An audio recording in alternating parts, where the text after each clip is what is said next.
The Saudi Pro League. Is the European exodus set to continue? Welcome back to the channel, ladies and gentlemen.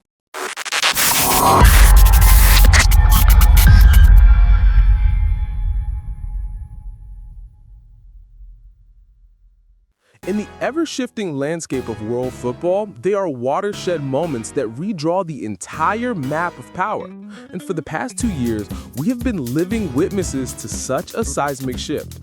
A colossal flow of talent, an unprecedented great migration from the glittering capitals of European football is now converging on a single destination, the Saudi Pro League. This is no longer a story of players winding down their careers for one last payday. This is a statement of intent, a direct challenge to the established order that has stood for a century. So what is truly unfolding before our eyes? Are we witnessing the dawn of a new footballing empire? Or is this merely a fleeting gold rush? Join us as we break it all down, right after this. The Great Migration, a new frontier in football. It all began with a seismic shock. In December 2022, Cristiano Ronaldo, one of the game's greatest ever icons, said farewell to Europe's elite football to join Al-Nassr. The world stood stunned. Many proclaimed it the final whistle on a glorious career, but they were dead wrong. It wasn't the end, it was the starting gun. Instantly, a devastating domino effect took hold, from Benzema, Kante, and Neymar, to the massive names dominating the latest transfer window like Mohamed Salah. This wave has been so immense that it has swept away all initial skepticism.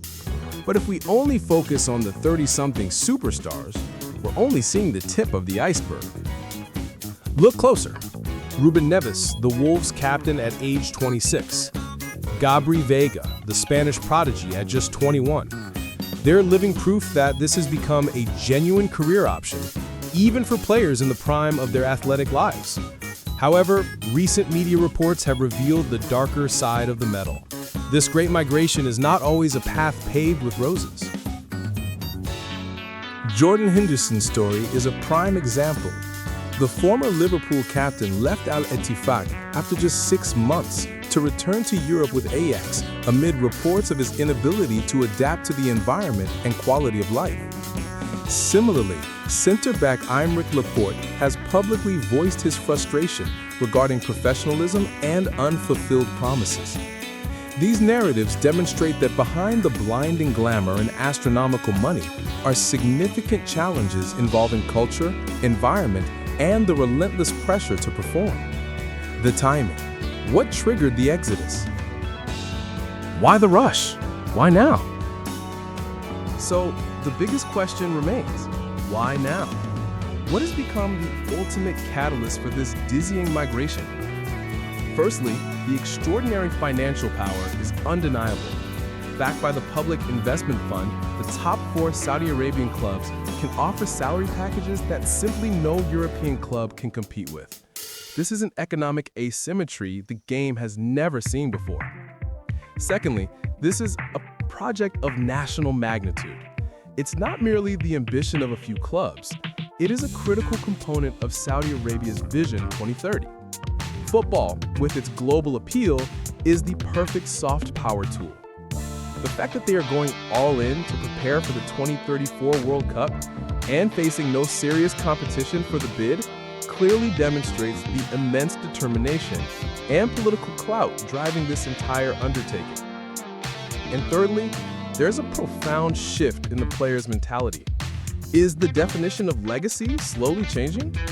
However, through examples like Henderson, we see that this is a true litmus test. Players aren't just lured by the pioneer opportunity and the staggering money, they are also confronting a crucial trade-off decision. Glory in the familiar elite European environment or a high-risk adventure that could secure the future of multiple generations. Clearly, the Saudi Pro League isn't just buying players, they are buying a status on the global football map. But now, the road has undeniably become two-way.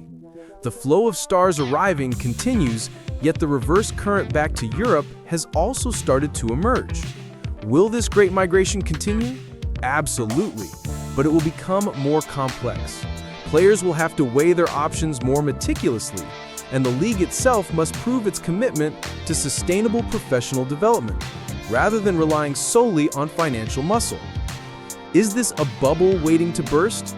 Or are we witnessing the sustainable rise of a new footballing superpower, even while facing its first major challenges? Now, what do you think of this revolution following the latest developments? Share your thoughts in the comments section below. Don't forget to hit that like, share, and subscribe button so you don't miss any of our exciting content. Goodbye, and we'll see you next time.